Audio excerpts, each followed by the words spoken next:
आज हम दैनिक अग्निहोत्र के मंत्रों के ऊपर थोड़ा संक्षेप से विचार करेंगे। महर्षि दयानंद जी ने पंचमहायज्ञ विधि में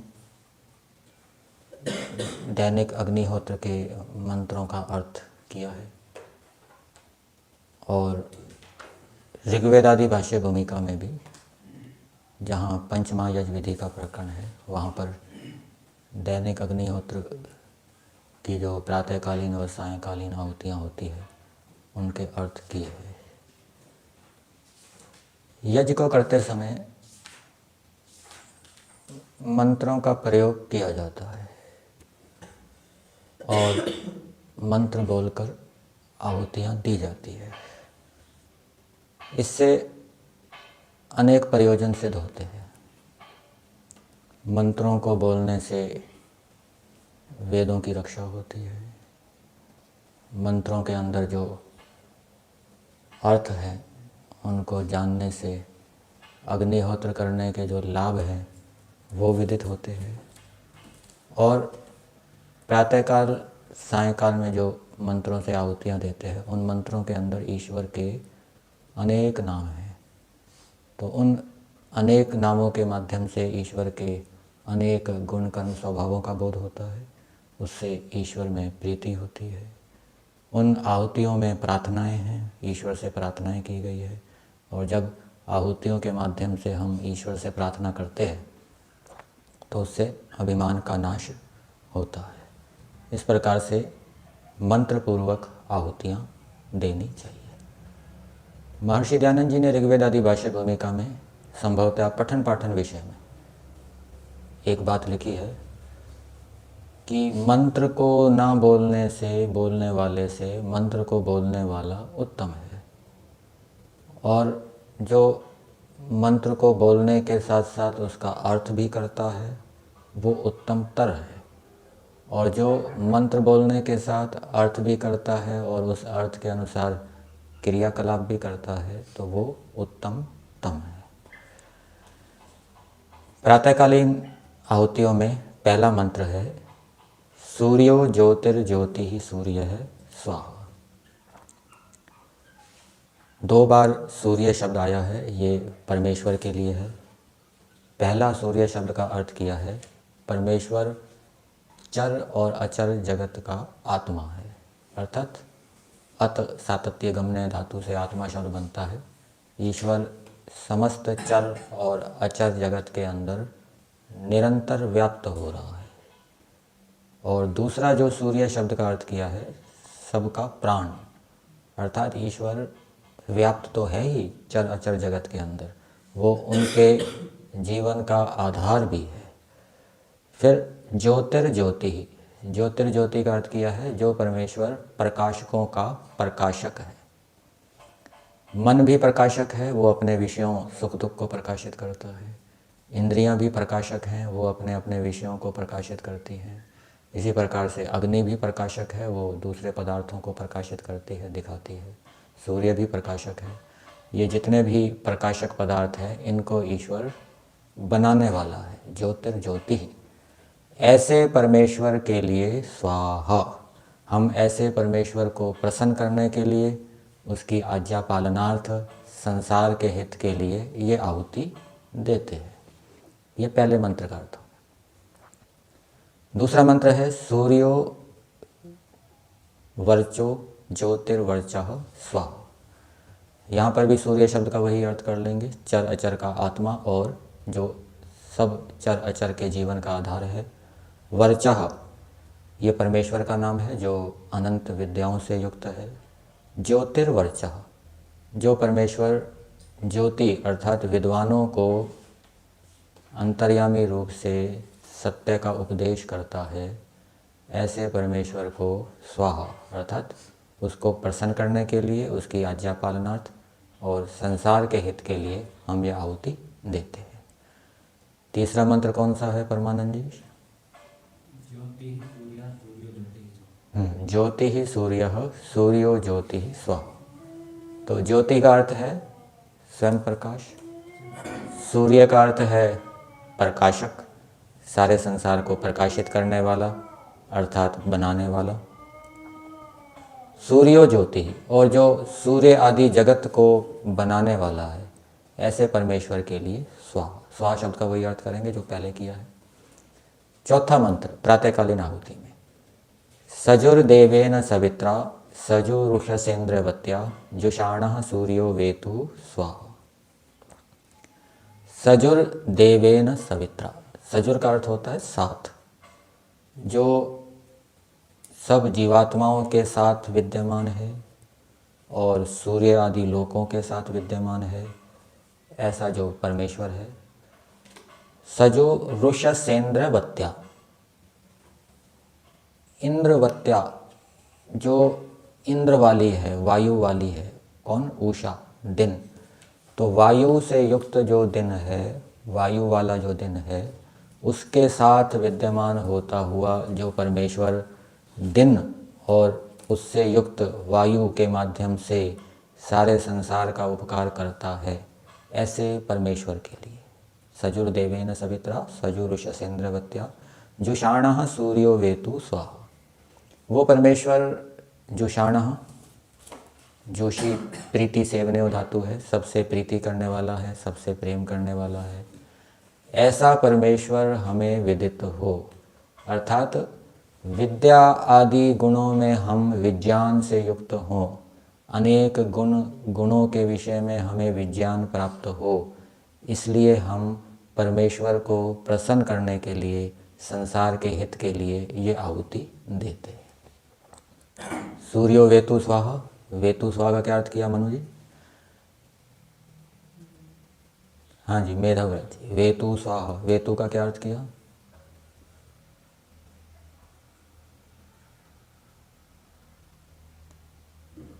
ऐसा परमेश्वर हमें विदित होवे, अर्थात उसके गुण कर्म स्वभाव हमें विदित होवे, ईश्वर के गुण कर्म स्वभावों के विषय में हमें विज्ञान प्राप्त हो, इसलिए ये हम आहुति देते हैं।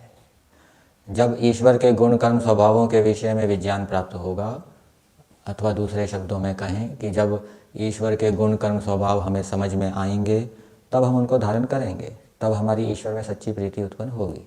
और जब तक ईश्वर के गुण कर्म स्वभाव समझ में नहीं आए, तब तक धारण करने की प्रक्रिया भी प्रारंभ नहीं होगी और सच्ची प्रीति भी उत्पन्न नहीं होगी। फिर रात्रिकालीन मंत्र, अग्निर्ज्योतिर्ज्योति ही अग्नि ही स्वाहा। अग्नि का अर्थ किया है ज्ञान स्वरूप, और दूसरी बार जो अग्नि शब्द आया उसका अर्थ किया है ज्ञान प्रद, जो परमेश्वर ज्ञान वाला है और ज्ञान को देने वाला है। ज्योतिर्ज्योति, ज्योतिर्ज्योति का वही अर्थ है प्रकाशकों का जो प्रकाशक है। ऐसे परमेश्वर के लिए स्वाहा, स्वाहा शब्द का वही अर्थ हो जाएगा संसार के हित के लिए, उसकी आज्ञा पालनार्थ ये हम आहुति देते हैं। अग्निर्वर्चो ज्योतिर्वर्चः स्वाहा। अग्निर जो परमेश्वर ज्ञान स्वरूप है, ज्ञान को देने वाला है, वर्चः अनंत विद्याओं से युक्त है, ज्योतिर्वर्चः और जो हमें सब विद्याओं को देने वाला है, उन विद्याओं का हमसे प्रचार कराने वाला है, ऐसे परमेश्वर के लिए स्वाहा ये हम आहुति देते हैं। तीसरे मंत्र का भी वही अर्थ हो जाएगा जो पहले मंत्र का किया है, अग्निर्ज्योतिर्ज्योतिरग्नि, ज्ञान स्वरूप, ज्ञान को देने वाला, प्रकाशकों का प्रकाशक, ऐसे परमेश्वर के लिए स्वाहा। और रात्रिकालीन या सायंकालीन चौथे मंत्र है, सजुर्देवेन सवित्रा सजुरात्रेन्द्रवत्या। जो परमेश्वर देवेन प्राणों के साथ विद्यमान है, शरीर के अंदर जो हमारे प्राण चल रहे हैं, ईश्वर उनके अंदर व्याप्त है। सजुरात्रेन्द्रवत्या, और जो चंद्रमा से युक्त जो रात्रि है, अथवा वायु से युक्त जो रात्रि है, अथवा जो हमारी मानसिक चित्त की वृत्तियां हैं, उनके साथ जो परमेश्वर विद्यमान है। सजुरात्रेन्द्रवत्या जुषाणो अग्निर्वेतु स्वाहा। वो परमेश्वर हमसे प्रसन्न होकर, प्रीतः सन, ऐसा परमेश्वर हमसे प्रसन्न होकर, वेतु जुषाणो अग्निर्वेतु स्वाहा, वो हमारे लिए मोक्ष की कामना करे, वो हमारे लिए मोक्ष चाहे, इसलिए हम ये आहुति देते हैं। ईश्वर ने मोक्ष चाहा तो मोक्ष ऐसे व्यक्ति का हो जाएगा। फिर मंत्र है आपो ज्योति रसोमृतम ब्रह्म भूर्भुवः स्वरोम स्वाहा। इस मंत्र के अंदर भी परमेश्वर के नाम हैं। आपो जो परमेश्वर सर्वव्यापक है, प्राण रूप है, अप का अर्थ प्राण भी होता है, सब जगत के जीवन का आधार है। ज्योति जो ज्ञानी है, रसोमृतम जो आनंद स्वरूप है, मोक्ष स्वरूप है, अमृतम अविनाशी है, ब्रह्म सबसे बड़ा है, भूर्भुवः स्वरोम स्वाहा। ऐसे परमेश्वर को प्राप्त होकर हम तीनों लोकों में स्वतंत्रता पूर्वक विचरण करें, इसलिए ये हम आहुति देते हैं।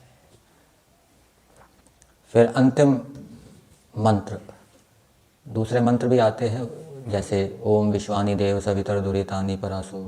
इसका अर्थ हो जाएगा कि हे परमेश्वर, आप हमारे सभी दुर्गुण दुर्व्यसनों को दूर कर दीजिए, जो हमारे लिए कल्याणकारक पदार्थ हैं वो हमें प्रदान कीजिए, इसलिए हम ये आपको प्रसन्न करने के लिए आहुति देते हैं कि आप हमें ये दूर करिए, ये प्रदान करिए। याम मेधाम देवगणः, ये मंत्र भी बोलते हैं। तो इसका क्या अर्थ हो जाएगा कि जो मेधा बुद्धि देवों के पास है, पितरों के पास है, वो मेधा बुद्धि हमें आज ही प्राप्त होवे, आज ही हम उनके प्रति श्रद्धान्वित होके उनके अनुकूल चलने लगे, इसलिए ये हम आहुति देते हैं। इसी प्रकार से अग्नेय सुपथाराय मंत्र है कि इसका अर्थ हो जाएगा कि हे परमेश्वर, आप हमें वेदोक्त मार्ग से ले चलिए, इसलिए हम आपको प्रसन्न करने के लिए आहुति देते हैं। आप हमारे कुटिलता युक्त पाप कर्मों को दूर कर दीजिए, इसलिए ये हम आहुति देते हैं। और अंत में पूर्ण आहुति का मंत्र है सर्वम वै पूर्णम स्वाहा। क्या अर्थ है इसका? कौन बताएगा? सर्वम वै पूर्णम स्वाहा का अर्थ?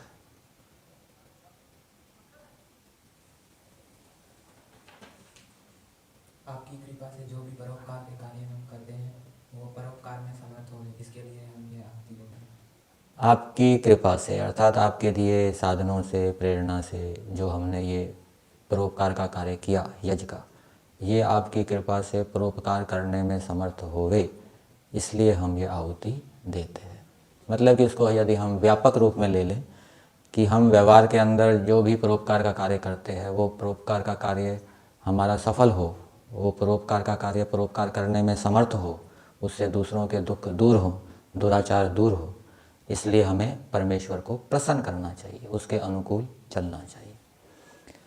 महर्षि दयानंद जी ने ऋग्वेद आदि भाष्य भूमिका में जहाँ प्रश्नोत्तर विषय है, वहाँ पर दो प्रकार के परोपकार बताए हैं। एक आत्मा का उपकार करना और दूसरा शरीर का उपकार करना। परोपकार के दो विभाग हो जाते हैं, एक शरीर का उपकार करना और दूसरा आत्मा का उपकार करना। ये जो हम यज्ञ करते हैं, इससे दूसरे प्राणियों का उपकार होता है, आप जानते हैं। तो ये कौन सा उपकार है? शरीर का उपकार है या आत्मा का उपकार है? ये शरीर का उपकार है, क्योंकि इससे जलवायु शुद्ध होते हैं और शुद्ध जलवायु के सेवन करने से प्राणियों के रोग दूर होते हैं अथवा वो रोगों को प्राप्त नहीं होते। और दूसरा होता है आत्मा का उपकार। और आत्मा का उपकार के विषय में ऋषि दयानंद ने लिखा है कि विद्या आदि गुणों से आत्मा का उपकार होता है। जब हम दूसरे को विद्या देते हैं और उस विद्या को प्राप्त करने से उसका ज्ञान विज्ञान बढ़ता है, उसकी समस्याओं का समाधान होता है, दुर्गुण दूर होते हैं, अच्छे अच्छे गुणों को वो धारण करता है, तो ये आत्मा का उपकार है। तो इन दो प्रकार के उपकारों को परमेश्वर भी कर रहा है।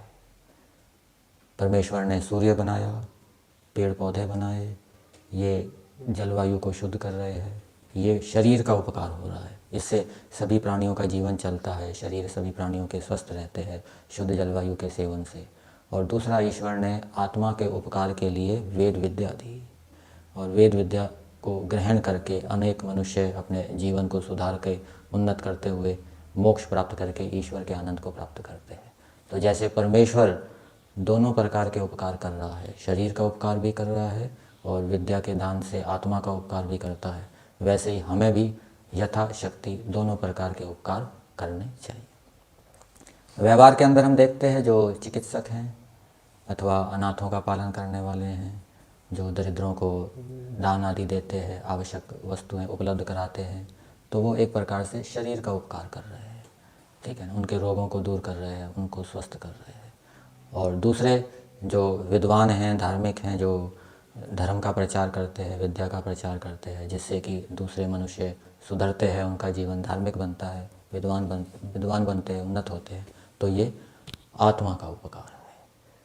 तो ये मंत्रों के अर्थ हो गए, दैनिक जो प्रातःकालीन और सायंकालीन मंत्र बोलते हैं। यहीं तक रखते हैं।